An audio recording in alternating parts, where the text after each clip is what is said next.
विदर्भातून एक सकारात्मक आणि महत्त्वाची बातमी.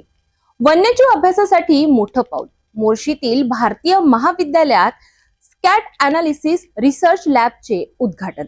नेमकं या लॅबमध्ये काय होणार संशोधन पाहूया. अमरावती जिल्ह्यातील मोर्शी येथे भारतीय महाविद्यालयात नवीन स्कॅट अनालिसिस रिसर्च लॅबची स्थापना करण्यात आली आहे. अंतर्गत गुणवत्ता हमी कक्ष आणि मेळघाट व्याघ्र प्रकल्प यांच्या संयुक्त विद्यमाने हा महत्त्वपूर्ण उपक्रम राबविण्यात आलाय. या लॅबचे उद्घाटन संत गाडगेबाबा अमरावती विद्यापीठाचे कुलगुरू डॉक्टर मिलिंद बाराहते यांच्या हस्ते करण्यात आले.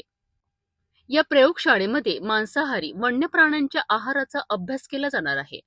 विशेष म्हणजे प्राण्यांच्या विष्ठेच्या विश्लेषणातून त्यांचे अन्न, सवयी आणि ऋतूनुसार होणारे बदल यांचा अभ्यास होणार आहे.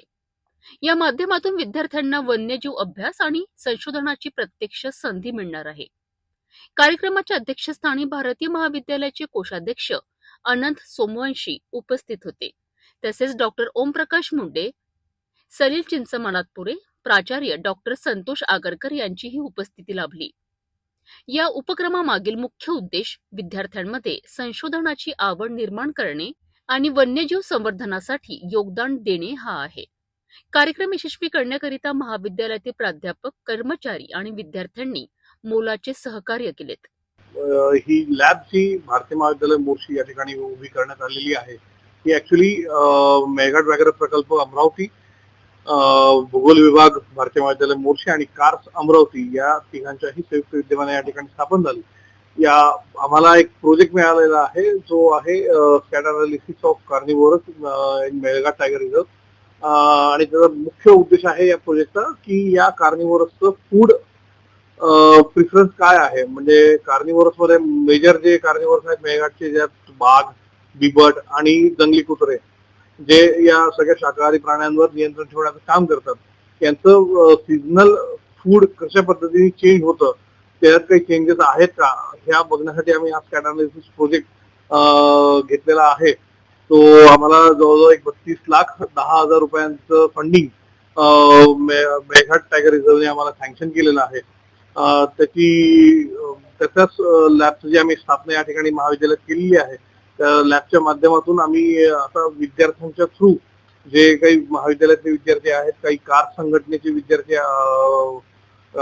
मेंबर सदस्य आहेत, हे सगळेजण आता मेळघाटमध्ये जाऊन मेळघाटमध्ये वन विभागाचे कर्मचारी कशा पद्धतीने काम करतात त्यांच्यासोबत राहून त्यांच्या गस्ती ज्या चालतात त्या गस्तीच्या दरम्यान ज्या ज्या ठिकाणी स्कॅट सापडेल, म्हणजेच या कार्निव्होरसची विष्ठा सापडेल, ती विष्ठा कलेक्ट करून ती या ठिकाणी लॅबमध्ये आणली जाईल आणि त्यांच्या ह्याच्यातले जेवढे काही त्या स्कॅट मधले त्या विष्ठेमधले हेअर सॅम्पल्स जे राहतील त्यांचं मायक्रोस्कोपिक अनालिसिस करून त्याचे आयडेंटिफिकेशन केलं जाईल की कोणत्या सीझन मध्ये कोणते प्राणी हे शाकाहारी प्राण्यांना मांसाहारी प्राणी खात आहेत याच्यावर लक्ष देतील.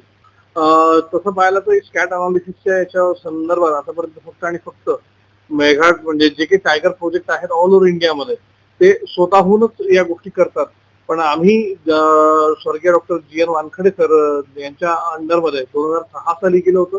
त्याआधी 2003 मध्ये centre for wild life studies doctor Ulhas Karanth यांच्या माध्यमातून आम्ही 2003 आणि 2006 साली केलं. मध्यंतरी 20 वर्षाच्या काळामध्ये हे अनालिसिस तरी झालंच नाही.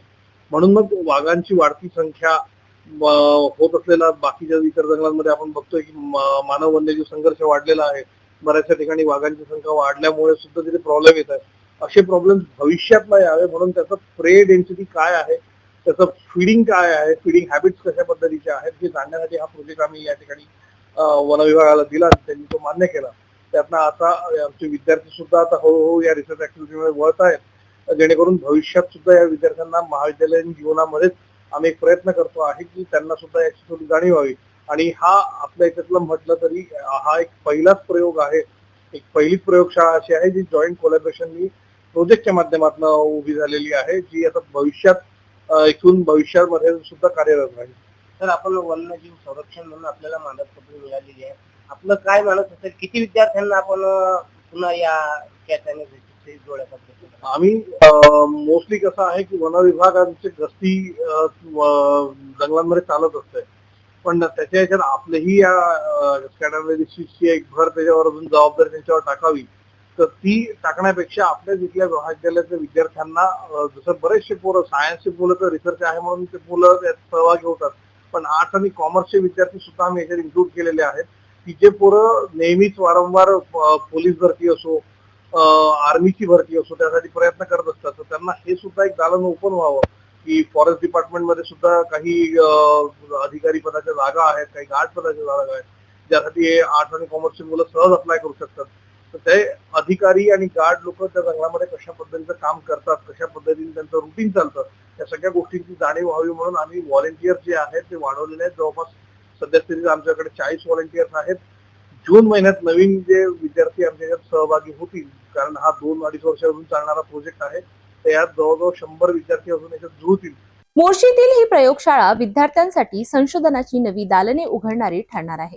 वन्यजीव संवर्धनासाठीही हा उपक्रम महत्त्वाचा मानला जात आहे.